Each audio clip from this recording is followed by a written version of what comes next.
So இது வந்துட்டு எப்படி மட்டன் சமைக்கிறது அப்படிங்கிறது தான் வந்துட்டு நம்ம இன்றைக்கி பார்க்க போகிறோம். ரொம்ப டேஸ்டியாக இருக்கும். ஸோ கண்டிப்பாக ஸ்கிப் பண்ணாமல் பாருங்கள். மட்டன் குழம்புக்கு ஃபர்ஸ்ட் ஆஃப் ஆல் தேவையான மசாலா அரைச்சிக்கலாம். ஸோ ஃபஸ்ட்டு ஒரு கடாய் வச்சுக்கோங்க. அந்த கடாயில் எப்பயும் போல் கடுகு, சோம்பு, பட்டை, லவங்கம் இது எல்லாத்தையும் சேர்த்து நல்லா வந்துட்டு ட்ரை பண்ணிக்கலாம். இது கூடயே வந்துட்டு கொஞ்சம் பூண்டு, கொஞ்சம் போல் வந்துட்டு இஞ்சி இதெல்லாம் சேர்த்து நல்லா வந்துட்டு வறுத்துக்கலாம். நல்லா வந்துட்டு வறுத்ததுக்கப்புறமா நல்லா ஸ்மெல் வரும். அதுக்கப்புறமா இதை வந்துட்டு ஒரு மிக்ஸி ஜாரில் மாற்றிக்கோங்க. இது கூட 2 ஏலக்காய் சேர்த்து நல்லா வந்துட்டு அரைச்சி எடுத்துக்கலாம். இதுக்கப்புறம் இன்னொரு மசாலாவை அரைக்கணும். என்ன அப்படின்னா ஒரு கடாய் வச்சு அதில் எண்ணெய் விட்டு சின்ன வெங்காயம், மட்டன் குழம்புக்கு தேவையான சின்ன வெங்காயம் சேர்த்து நல்லா வணக்கிக்கலாம். வணங்கினதுக்கப்புறமா தக்காளி சேர்த்து வணக்கிக்கலாம். அதுக்கப்புறமா இதுக்கு தேவையான அளவுக்கு ஒரு அரை மூடி தேங்காய் வந்துட்டு சேர்த்து இதுவுமே வந்துட்டு அந்த சூட்லேயே நல்லா வணக்கி எடுத்துக்கலாம்.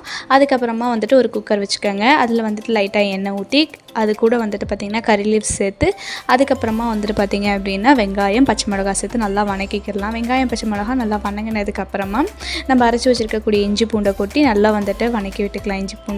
இஞ்சி பூண்டு நல்லா வணங்கினதுக்கப்புறமா நம்ம க்ளீன் பண்ணி வச்சுருக்கக்கூடிய மட்டனை இது கூட சேர்த்துக்கலாம். மட்டனை சேர்த்து மட்டனுக்கு தேவையான அளவுக்கு உப்பு, மஞ்சத்தூள்லாம் சேர்த்து நல்லா பரட்டி விட்டுக்கலாம். பரட்டி விட்டதுக்கப்புறமா மட்டன்லேருந்தே தண்ணி விடும். அது கூடயே வந்துட்டு கொஞ்சம் நேரம் வணங்கட்டும். கொஞ்சம் நேரம் நல்லா வணங்கி நல்லா வாசனை வரும். அதுக்கப்புறமா வந்துட்டு மட்டனுக்கு தேவையான அளவுக்கு தண்ணி சேர்த்து குக்கரில் வந்துட்டு ஒரு 3 விசில் 4 விசில் விட்டுருங்க. விசில் விட்டதுக்கப்புறமா இது வந்து நல்லா ஒரு எலும்பு கறிங்கிறதுனால ஒரு 4 விசில் விட்டால் தான் நல்லாயிருக்கும்.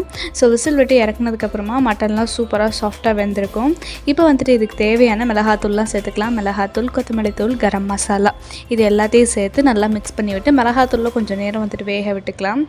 அதுக்கப்புறமா வந்துட்டு நம்ம அரைச்சி வச்சுருக்கோம் இல்லையா வெங்காயம், தக்காளி, தேங்காய் அதை வந்துட்டு இது கூட சேர்த்து நல்லா வந்துட்டு மிக்ஸ் பண்ணி விட்டுடலாம். மிக்ஸ் பண்ணி கொத்தமல்லி தழையெல்லாம் தூவி விட்டு நல்லா கொதிக்க வச்சு இறக்குனீங்க அப்படின்னா மட்டன் குழம்பு ரொம்பவே சூப்பராக டேஸ்ட்டாக ரெடி ஆயிரும். நடுவில் குழம்புக்கு தேவையான உப்பெல்லாம் வந்துட்டு நீங்கள் சேர்த்துக்கோங்க. ஸோ அவ்வளோதான், ரொம்ப டேஸ்டியான மட்டன் குழம்பு ரெடி ஆயிடுச்சு. இந்த மாதிரி ட்ரை பண்ணி சாப்பிட்டு பாருங்கள். ரொம்ப ரொம்ப நல்லாயிருக்கும். உங்கள் வீட்டில் எப்படியெல்லாம் மட்டன் குழம்பு செய்வீங்க அப்படின்றதையும் மறக்காம கமெண்ட் செக்ஷனில் சொல்லுங்கள்.